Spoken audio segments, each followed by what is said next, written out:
Hello ನನ್ನ ಕುಟುಂಬದವರೇ, ಹೇಗಿದ್ದಾರೆ ಎಲ್ಲರೂ? ಇವತ್ತು ಒಂದು ಹೊಸ ರೆಸಿಪಿಯೊಂದಿಗೆ ಬಂದಿದ್ದೀನಿ. Egg recipe. ಖಂಡಿತವಾಗ್ಲೂ ಇದನ್ನು ಟ್ರೈ ಮಾಡಿ. ಸಿಂಪಲ್ ಹಾಗೂ ತುಂಬ ಟೇಸ್ಟಿಯಾಗಿರುತ್ತೆ. ಸಿಂಪಲ್ ಮಸಾಲ ತೊಗೊಂಡಿದ್ದೀನಿ. ಫ್ರೈ ಮಾಡಿದ ನೀರುಳ್ಳಿ ತೊಗೊಂಡಿದ್ದೀನಿ. ಒಮ್ಮೆಲೆ ಫ್ರೈ ಮಾಡಿದ ನೀರುಳ್ಳಿ ಇಲ್ಲ ಅಂತಾದರೆ ನೀವು ಹಸಿ ನೀರುಳ್ಳಿ 2 ಕೂಡ ಹಾಕ್ಬೋದು.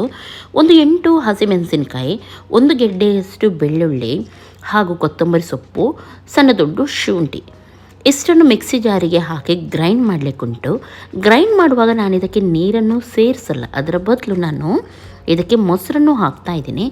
1 ಕಪ್ಪಷ್ಟು ಮೊಸರನ್ನು ನೀವು ಇದಕ್ಕೆ ಹಾಕಿ ಒಳ್ಳೆ ರೀತಿ ಪೇಸ್ಟ್ ಮಾಡಿ ಸೈಡಿಗೆ ಇಟ್ಕೊಳ್ಳಿ.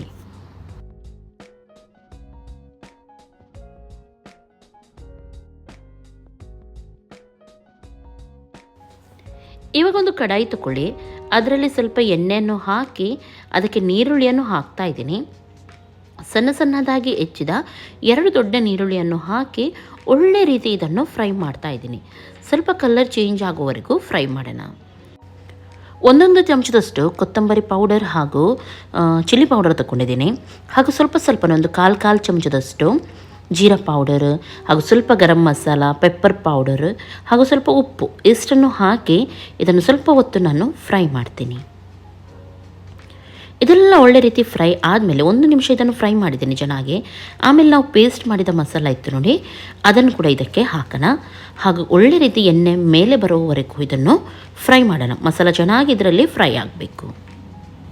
ಇಲ್ಲಿ ಮಸಾಲ ಒಳ್ಳೆ ರೀತಿ ಫ್ರೈ ಆಗ್ತಾ ಬರುವಾಗ ಇದಕ್ಕೆ ನಾನು ಟೊಮೆಟೊವನ್ನು ಕೂಡ ಹಾಕ್ತೀನಿ. 2 ಟೊಮೆಟೊವನ್ನು ನಾನಿಲ್ಲಿ ಹಾಕಿದ್ದೀನಿ.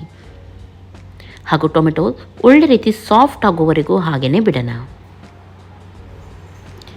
ಇವಾಗ ನೋಡ್ಬೋದು ಇಲ್ಲಿ ಮಸಾಲ ಯಾವ ರೀತಿ ಬಂದಿದೆ ಅಂತೇಳಿ. ಆಯಿಲ್ ಎಲ್ಲ ಮೇಲೆ ಬಂದು ಪರ್ಫೆಕ್ಟ್ ಆಗಿದೆ. ಈ ರೀತಿ ಬರಬೇಕು. ಇದಕ್ಕೆ ಸ್ವಲ್ಪ ಬೇಕಾಗುವಷ್ಟು ನೀರನ್ನು ಸೇರಿಸಿ ಇವಾಗ ನಾನು ಬೇಯಿಸಿದ ಮೊಟ್ಟೆನೂ ಹಾಕ್ತಾ ಇದ್ದೀನಿ. ನೀವು ಬೇಕಿದ್ರೆ ಇಡೀ ಹಾಕ್ಬೋದು ಅಥವಾ ಕಟ್ ಮಾಡಿ ಕೂಡ ಹಾಕ್ಬೋದು, ಅಥವಾ ಮೊಟ್ಟೆಯನ್ನು ಒಡೆದು ಕೂಡ ಇದಕ್ಕೆ ನೀವು ಹಾಕ್ಬೋದು. ಓಕೆ, ಇವಾಗ ಒಳ್ಳೆ ರೀತಿ ಕುದಿ ಬರಲಿ. ಇದು ಚೆನ್ನಾಗಿ ಒಂದು 5 ನಿಮಿಷ ಇದನ್ನು ಕುದಿಸಿದ್ದೀನಿ. ಯಾಕೆಂದರೆ ಮಸಾಲ ಎಲ್ಲ ಮೊಟ್ಟೆ ಎಳಿಬೇಕಲ್ವಾ, ಹಾಗಾಗಿ.